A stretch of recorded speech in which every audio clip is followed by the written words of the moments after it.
दोस्तों नमस्कार, ये है मार्गदर्शन फॉर सिविल सर्विसेज। मैं अनुराग चौधरी। दोस्तों, भारतीय इतिहास के अंतर्गत आज की वीडियो में आप पढ़ेंगे महत्वपूर्ण टॉपिक मौर्यकालीन शब्दावली एवं उनके वर्तमान अर्थ। ये वीडियो विभिन्न प्रतियोगी परीक्षाओं के सामान्य ज्ञान और सामान्य अध्ययन के भारतीय इतिहास खंड के साथ भारतीय इतिहास विषय से आयोजित की जाने वाली अध्यापक भर्ती परीक्षाओं जैसे TGT, PGT, LT grade, government inter college प्रवक्ता, गवर्नमेंट डिग्री कॉलेज, उच्चतर शिक्षा असिस्टेंट प्रोफेसर, केंद्रीय विद्यालय संगठन और नेट जेआरएफ आदि परीक्षाओं के लिए बहुत ही उपयोगी है। सभी प्रतियोगी परीक्षाओं में इनसे प्रश्न पूछे जाते हैं, इसलिए इन शब्दों को और उनके वर्तमान अर्थ को याद करना, तैयार करना बहुत ज़रूरी है। इसमें सबसे पहले हम मौर्यकालीन शब्द और वर्तमान समय में उसके लिए प्रयुक्त जो अर्थ है उसको कवर करेंगे। तो आइए शुरू करते हैं। मौर्यकालीन शब्दावली एवं उनके लिए प्रयुक्त वर्तमान शब्द। सबसे पहला शब्द क्या है? ये है, यहाँ पर आप देखिए, सबसे पहला शब्द है कूट। कूट कूट जो है ये मौर्यकालीन शब्द है और ये जुती हुई भूमि। देखिए, बहुत ही महत्वपूर्ण प्रश्न है। जुती हुई भूमि के लिए मौर्यकाल में कूट शब्द का प्रयोग किया जाता था। दूसरे शब्द पर आते हैं अकृष्ट। देखिए, ये संस्कृत शब्दावली लग रही है अकृष्ट। तो अकृष्ट जो है ये बिना जुती हुई भूमि के लिए अकृष्ट शब्द का प्रयोग किया जाता था। याद रखिएगा, कूट शब्द मौर्यकाल में जुती हुई भूमि के लिए और अकृष्ट शब्द बिना जुती हुई भूमि के लिए प्रयुक्त होता था। ऐसे ही एक शब्दावली है स्थल। स्थल से हम जानते हैं जमीन का बोध होता है, लेकिन मौर्यकाल में अगर स्थल बोला जाए तो उसका अर्थ होता था ऊंची भूमि। ऊंची भूमि जो है वो मौर्यकाल में स्थल शब्द उसके लिए प्रयुक्त होता था। बहुत ही महत्वपूर्ण प्रश्न है दोस्तों, आप देख सकते हैं। अगला जो शब्द है वो हमारा है युक्त। देखिए, मौर्यकालीन शब्द है युक्त। तो युक्त शब्द उसके लिए प्रयुक्त होता था कोई संपत्ति जो खो गई है। खोई हुई संपत्ति जो होती थी, खोई संपत्ति प्राप्त हो जाने पर उसकी रक्षा करने वाला अधिकारी। खोई संपत्ति प्राप्त हो जाने पर रक्षा करने वाला अधिकारी जो होता था उसको युक्त कहते थे। इसके अलावा आप देखिए दोस्तों, जो अगला शब्द है हमारा मौर्यकालीन शब्द क्षेत्रक। देखिए, क्षेत्रक शब्द ये भूस्वामी के लिए प्रयुक्त होता था। भूस्वामी यानी जमीन का मालिक, भूस्वामी, इसके लिए क्षेत्रक शब्द का प्रयोग किया जाता था। अब आइए अगले शब्द पर आते हैं, मौर्यकालीन शब्द। अगला है, आप देखिए, उपवास। उपवास, व्रत या उपवास को हम लोग इस समय उपवास कहते हैं, व्रत को। और लेकिन उपवास जो मौर्यकालीन शब्द है इसका अर्थ काश्तकार होता था। काश्तकार। क्षेत्रक शब्द आप जानते हैं भूस्वामी के लिए प्रयुक्त होता था, उपवास काश्तकार के लिए। विष्टि शब्दावली देखिए, विष्टि। विष्टि मौर्यकालीन शब्द है, ये बेगार के लिए प्रयुक्त होने वाला शब्द था। बेगार को आप जानते हैं निःशुल्क श्रम कहा जाता है। भाग। भाग क्या होता था? भाग को जानना बहुत ज़रूरी है। भाग एक शब्दावली है, ये मौर्यकालीन विशिष्ट शब्दावली है। इसमें भूमिकर, जो भूमिकर होता था, भूमिकर, भू राजस्व, इसमें भूमिकर में राजा का जो अंश होता था, राजा का भाग, उसे भाग कहा जाता था। याद रखिएगा। इसके अलावा दोस्तों देखते हैं, अगला शब्द है हिरण्य। हिरण्य। हिरण्य तो ऐसा जो कर होता था वो नकद, जो कर नकद रूप में लिया जाता था, नकद रूप में लिया जाने वाला कर जो है उसे हिरण्य कहते थे। अगला है देखिए वार्ता, ये महत्वपूर्ण मौर्यकालीन शब्द है। वार्ता का अर्थ क्या होता है तो आप जान लीजिए। कृषि, देखिए वार्ता के अंतर्गत क्या क्या शामिल था, कृषि, पशुपालन और याद रखिएगा व्यापार। कृषि, पशुपालन और व्यापार तीनों के लिए सम्मिलित रूप से वार्ता शब्द प्रयुक्त किया जाता था।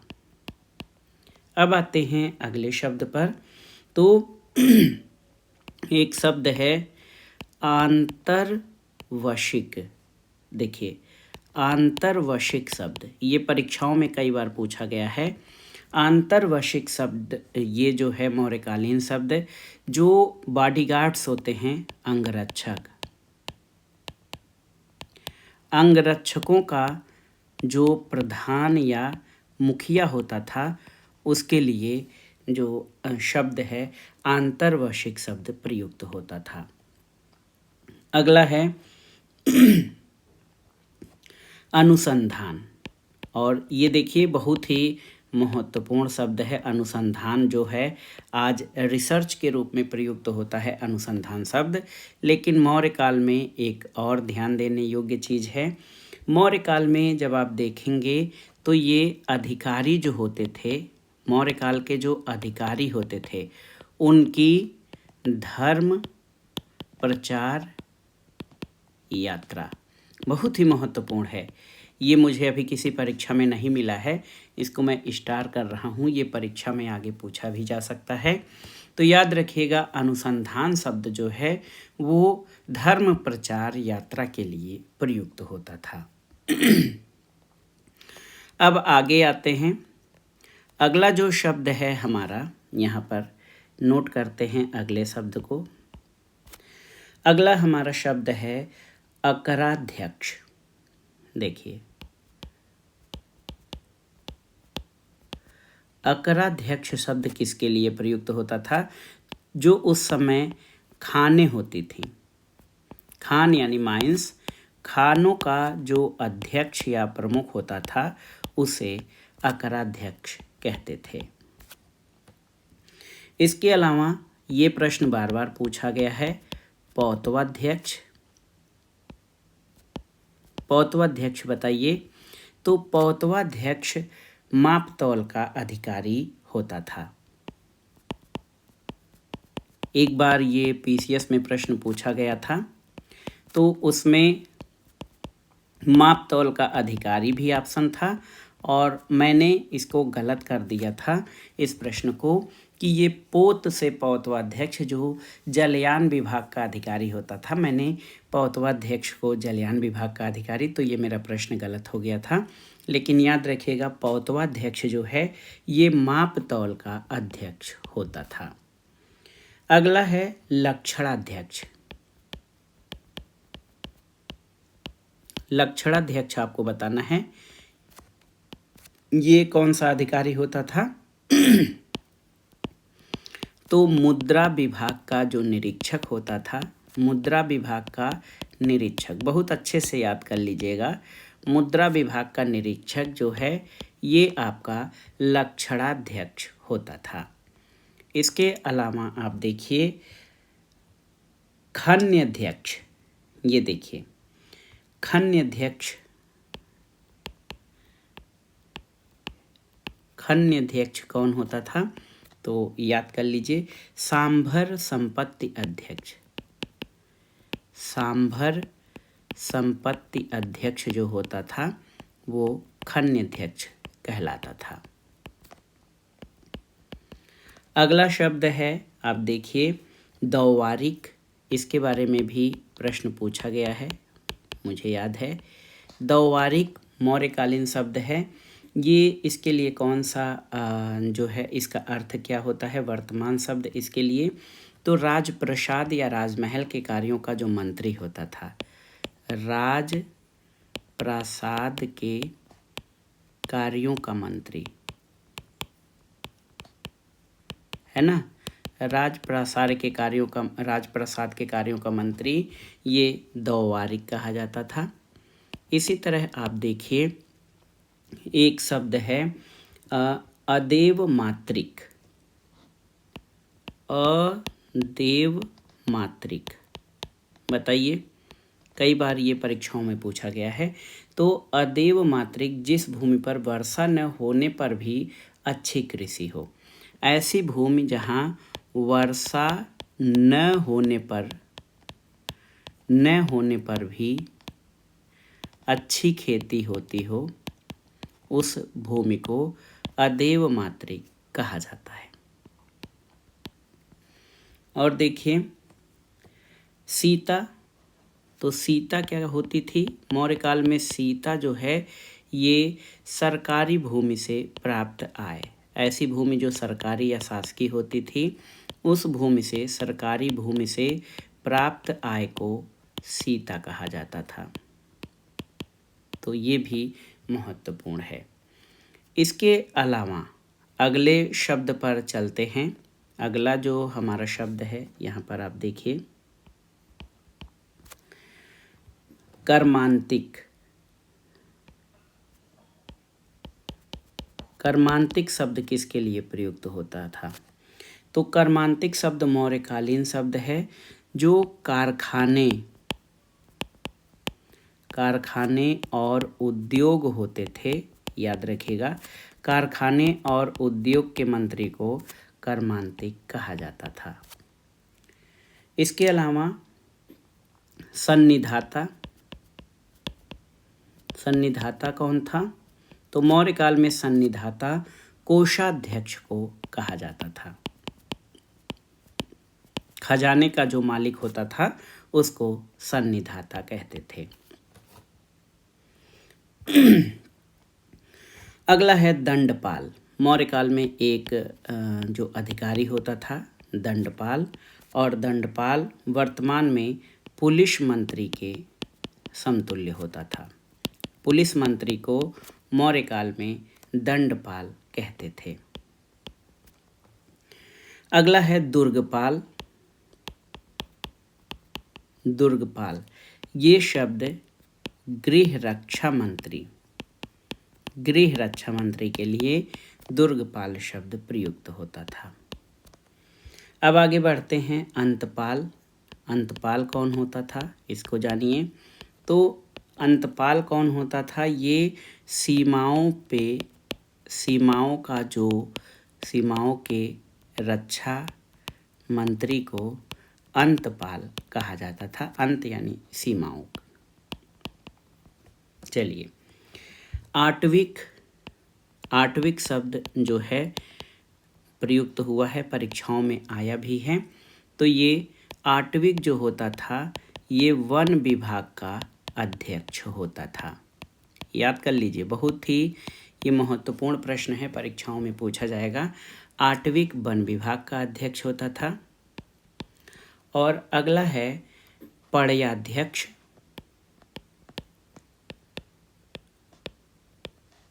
पड़याध्यक्ष तो ये कौन होता था? पड़याध्यक्ष ये राज्य के वाणिज्य का जो अध्यक्ष होता था, हेड होता था, उसे पड़याध्यक्ष कहा जाता था। तो याद रखिएगा, पड़याध्यक्ष वाणिज्य के अध्यक्ष को पड़याध्यक्ष कहा जाता था। अब आगे आते हैं अगला जो शब्दावली है वो क्या है? सूनाध्यक्ष। देखिए एक अधिकारी यहाँ पे सूनाध्यक्ष भी होता था। इसका क्या कार्य था? तो ये बूचड़ खाने का हेड होता था। बूचड़ खाने का अध्यक्ष जो था ये सूनाध्यक्ष कहलाता था। चलिए इसके अलावा सीताध्यक्ष, बताइए। सीता के बारे में आपने पढ़ा है कि मौर्य काल में एक शब्द था सीता, वो सरकारी भूमि से प्राप्त आय को सीता कहा जाता है। और सीताध्यक्ष ये कृषि विभाग का हेड होता था। कृषि विभाग का जो अध्यक्ष था, याद रखिए, कृषि विभाग का अध्यक्ष मौर्य काल में शीताध्यक्ष कहलाता था। रूपा जीवा, देखिए रूपा जीवा, ये कौटिल्य के अर्थशास्त्र में भी ये शब्द आया है रूपा जीवा, तो याद रखिएगा। स्वतंत्र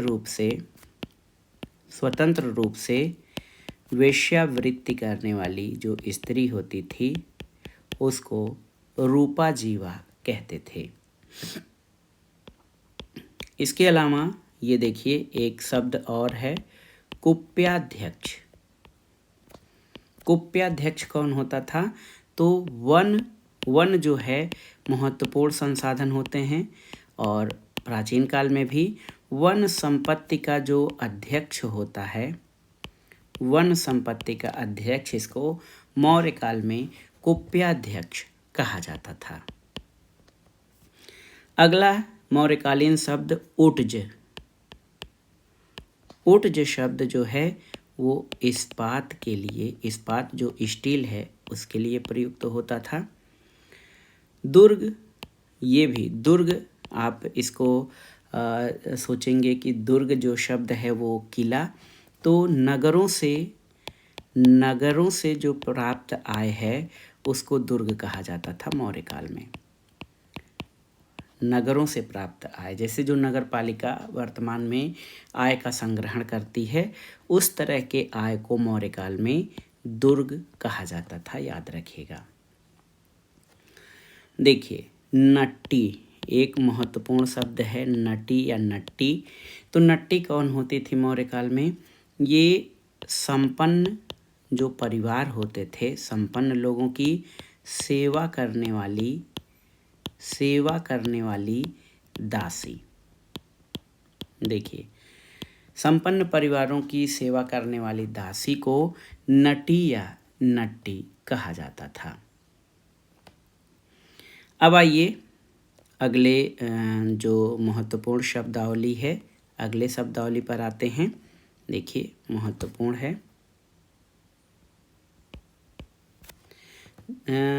देखिए प्रणय किसे कहा जाता था? बहुत ही महत्वपूर्ण शब्द है प्रणय। तो ऐसे सामान्य रूप से तो देखा जाए प्रेम को प्रणय कहा जाता है, लेकिन प्रणय जो है मौर्य काल में आपातकालीन कर, देखिए बहुत ही महत्वपूर्ण है, आपातकालीन कर को प्रणय कहा गया है। इसके अलावा देखिए मूलवाप, मूल का अर्थ जड़ होता है, तो मूलवाप जो है मौर्यकालीन शब्द है, जिस भूमि पर जड़ वाले पदार्थों की खेती हो। ये भी अच्छा है। मूलवाप शब्द जो है ऐसी भूमि जिस पर जड़ वाले पदार्थ, जड़ वाले पौधों की खेती, उसको मूलवाप कहा जाता था मौर्य काल में। इसके अलावा आते हैं, देखिए षंड भूमि, ये भी महत्वपूर्ण है। षंड भूमि किसे कहा जाता था? तो फलों की खेती के लिए जो भूमि निर्धारित है, फलों की खेती के लिए जो निर्धारित भूमि है उसको षंड भूमि कहा जाता था मौर्य काल में। आराम भूमि तो क्या है? जिस भूमि में उद्यान पहले से लगे हों, उद्यान हो, उस भूमि को आराम भूमि कहा जाता था। और केदार भूमि, बहुत ध्यान से देखिएगा, केदार भूमि ऐसी भूमि जिस पर फसल बो दी गई हो, खाली भूमि नहीं, जिस भूमि पर फसल बोई गई हो, बो दी गई हो, उसे केदार भूमि कहा जाता था। देखिए प्रशास्ता, मौर्य काल में एक अधिकारी होता था, मैंने हिंट दे दिया प्रशास्ता कौन था। तो प्रशास्ता पुलिस विभाग का हेड होता था। पुलिस विभाग का अध्यक्ष जो था वो इसको प्रशास्ता कहा जाता था मौर्य काल में। और देखिए प्रदेष्टा ये भी एक अधिकारी था। तो प्रदेष्टा कौन है? नैतिक अपराधों का मुख्य न्यायाधीश। नैतिक अपराधों का जो मुख्य न्यायाधीश होता था उसे मुख्य न्यायाधीश मैंने शॉर्ट में लिख दिया, इसको प्रदेष्टा कहा गया है, ये आप याद रखिएगा। इसके अलावा और आगे बढ़ते हैं, चलते हैं और आगे। तो देखिए अगला जो है वो है चक्र। तो मौर्य काल में चक्र किसे कहते थे ये जान लीजिए। जो मौर्य काल के प्रांत थे उनको चक्र कहा जाता था। इसके अलावा प्रांतों के शासक क्या कहे जाते थे? कुमार। कुमार जो हैं ये प्रांतों के शासक होते थे, इनको कुमार कहा जाता था। चक्र जो मौर्यकालीन शब्द है चक्र, प्रांत को चक्र कहा जाता था, कुमार प्रांतीय शासक होते थे। इसके अलावा देखिए और भी महत्वपूर्ण है आहार या विषय। मौर्यकालीन शब्द है आहार या फिर विषय। तो ये आज के जो हमारे जनपद हैं, जिला या जनपद, उनको आहार या विषय कहा जाता था। अगला है महामात्य सर्प। देखिए महामात्य सर्प, तो ये कौन थे? महामात्य सर्प जो गुप्तचर विभाग होता है उसका हेड, गुप्तचर विभाग का अध्यक्ष जो है उसको महामात्य सर्प के नाम से जानते थे मौर्य काल में। चलिए अगला है संस्था। बहुत ही महत्वपूर्ण है, ये परीक्षा में पूछा गया है। गुप्त काल में संस्था किसे कहते थे? तो संस्था ये एक स्थान पर यानी अस्थाई एक स्थान पर रहकर गुप्तचर का कार्य करते थे। अस्थाई गुप्तचर, उनको संस्था कहा जाता था। और देखिए संचारा या संचार किसे कहते थे? तो भ्रमण करने वाले या गतिशील गुप्तचर। देखिए कितने अच्छे से इनका पद नाम बनाया गया था। संस्था जो है ये अस्थाई गुप्तचर, एक स्थान पर रहकर कार्य करने वाले गुप्तचर, इनको संस्था कहा गया है। संचार या संचारा जो निरंतर भ्रमण करने वाले गुप्तचर होते थे उनको दोस्तों आप जान लीजिए कि संचारा कहा गया है, भ्रमण करने वाले गुप्तचर। हिरण्य तो एक बार अभी हमने देखा है कि हिरण्य जो है वो नकद रूप में लिया जाने वाला कर था, और हिरण्य सिंचाई कर को भी कहा जाता था। सिंचाई कर को हिरण्य कहा जाता था मौर्य काल में। अब आते हैं अगली महत्वपूर्ण शब्दावली है, देखिए विविताध्यक्ष। ये कौन होता था? महत्वपूर्ण मौर्यकालीन शब्द है विविताध्यक्ष। तो विविताध्यक्ष जो है ये चारागाह का प्रधान होता था, याद रखिएगा, चारागाह का प्रधान विविताध्यक्ष होता था। इसी तरह सूताध्यक्ष, सूत तो ये तो आप आसानी से निकाल लेंगे। सूताध्यक्ष जो है वो कपड़ा विभाग का अध्यक्ष होता था, सूताध्यक्ष, क्योंकि सूत से कपड़े बनाए जाते हैं। इसके अलावा देखिए रंगोपजीवी, ये भी बहुत ही महत्वपूर्ण रंगोपजीवी। पुरुष कलाकार होते थे, पुरुष और महिला कलाकार। पुरुष कलाकार को रंगोपजीवी कहा जाता था। और इसके अलावा आप देखिए तीर्थ, तो जो कौटिल्य का ग्रंथ है अर्थशास्त्र, उसमें तीर्थों का उल्लेख आया है। तीर्थ जो हैं वो विभाग, जो मौर्य काल के विभाग होते थे उनको तीर्थ कहा गया है। 18 तीर्थों का उल्लेख है। रज्जु, रज्जु तो रज्जु क्या है? ये रज्जु जो है भू सर्वेक्षण, जो कर आदि का निर्धारण था वो भू सर्वेक्षण के आधार पर होता था। तो भू सर्वेक्षण से संबंधित जो कर है उसको रज्जु कहा गया है। देखिए, नायक, नायक कौन है? तो नगर कोतवाल। मौर्य काल में नगर कोतवाल को जो है नायक कहा जाता था। और पौर आज भी है महापौर, लेकिन मौर्य काल में जो पौर होता था इसके बारे में जानिए। तो पौर कौन होता था? ये राजधानी का, जो राजधानी होती थी उसका प्रशासक पौर कहलाता था। देखिए, एक और महत्वपूर्ण शब्दावली देख लीजिए लास्ट में, रच्छिन। रच्छिन जो है ये पुलिस है। पुलिस को रच्छिन कहा जाता था। ये बहुत ही महत्वपूर्ण है। और एक और महत्वपूर्ण, आप देखिए दोस्तों, देखिए लास्ट का है प्रादेशिक। प्रादेशिक जो शब्दावली थी उसके लिए वर्तमान में जिलाधिकारी, बहुत ही महत्वपूर्ण है। जिलाधिकारी शब्द जो है ये प्रादेशिक मौर्यकालीन शब्द है। इसके लिए जो जिलाधिकारी हमारा डिस्ट्रिक्ट मजिस्ट्रेट होता है वो मौर्य काल में प्रादेशिक कहा जाता था। तो ये हमने कुल महत्वपूर्ण जो मौर्यकालीन शब्दावली है उनके बारे में जान लिया।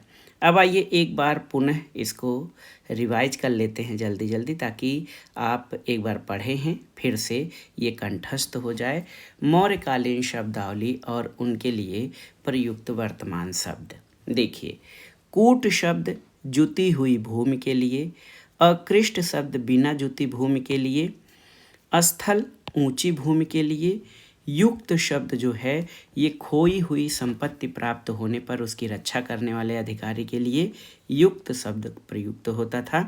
क्षेत्रक तो भूस्वामी जो है वो क्षेत्रक कहलाता था। उपवास तो उपवास व्रत के लिए नहीं, मौर्य काल में उपवास काश्तकार के लिए प्रयुक्त शब्द था। वेष्टि बेगार या जिसका कोई श्रम निःशुल्क श्रम या बेगार को वेष्टि कहा जाता था। भाग, याद रखिए भाग, भूमि कर में राजा का जो हिस्सा होता था उसे भाग कहते थे।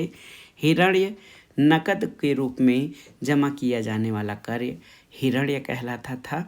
वार्ता, कृषि पशुपालन और व्यापार के सम्मिलित रूप को जो है वार्ता कहते थे। आंतरवशिक, जो राजा के अंगरक्षक होते थे उनका हेड या प्रधान आंतरवशिक कहलाता था। अनुसंधान, तो आप जान लीजिए अनुसंधान अधिकारियों की धर्म प्रचार यात्रा जो है वो अनुसंधान कही जाती थी। अगला है अकराध्यक्ष। तो अकराध्यक्ष दोस्तों खानों का अध्यक्ष होता था। पौतवाध्यक्ष माप तौल का अधिकारी था। लक्षणाध्यक्ष मुद्रा विभाग का निरीक्षक होता था। खन्याध्यक्ष ये सांभर संपत्ति का अध्यक्ष होता था। दौवारिक परीक्षाओं में पूछा गया है, ये राजप्रसाद यानी राजमहल के कार्यों का मंत्री होता था दौवारिक। अदेव मात्रिक, ये ऐसी भूमि होती थी जो वर्षा न होने पर भी जहाँ अच्छी कृषि हो उस भूमि को अदेव मात्रिक कहते थे। सीता, सरकारी भूमि से प्राप्त आय को सीता कहा जाता था। अगला है कर्मांतिक। तो कारखाने और उद्योग का मंत्री कर्मांतिक कहलाता था। सन्निधाता, कोषाध्यक्ष यानी राजकोष का अध्यक्ष जो होता था, खजाने का मालिक, उसको सन्निधाता कहते थे। दंडपाल, पुलिस मंत्री। दुर्गपाल, गृह रक्षा मंत्री। अंतपाल, सीमाओं के रक्षा मंत्री को अंतपाल कहा जाता था। आटविक, तो आटविक याद रखिएगा, ये वन विभाग का अध्यक्ष होता था। पर्याध्यक्ष ये व्यापार और वाणिज्य का अध्यक्ष था।